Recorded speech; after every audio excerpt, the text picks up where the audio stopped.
Lesya bauze pamakita timove isutaneta muswe mazaga vachabeta mufagosi aiwa muzukuru akandifonera uya kumufagosi ngoma ugovaruvira saka ndopinda ipapo ndobva inini ndati ndovatovera tiri kudhonza kunge kachigotso ngoma dzangu wazikumurekese gamboso vapana vava vane dzongoka ngazvekutamba ndati ndovapotsora tiri kudhonza ndati kunge chigotso ngoma dzangu wazikumurekese gamboso vapana vaye vane dzongo ita zvekutamba ndati ini ndovapotsora ndakaita andinopisa kudarikaita ndafamba mamaira kwete makilomita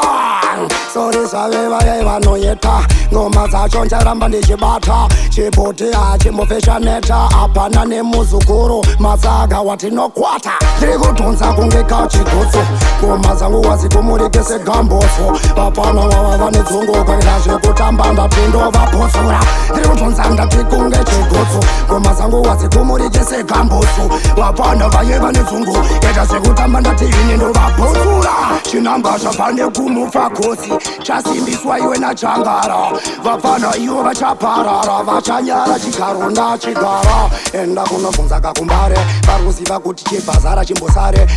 chauya chimwana chasauro chimukuru chemagitare muzukuru akandifonera uya kumufagosi ngoma ugovaruvira saka ndopinda ipapo ndobva inini ndati ndovatovera tiri kudhonza kunge kachigotso ngoma dzangu wazikumurekese gamboso vapana vava vane dzongoka ita zvekutamba ndati ndovapotsora tiri kudhonza ndati kunge chigotso ngoma dzangu wazikumurekese gamboso vapana vaye vane dzongo ita zvekutamba ndati ini ndovapotsora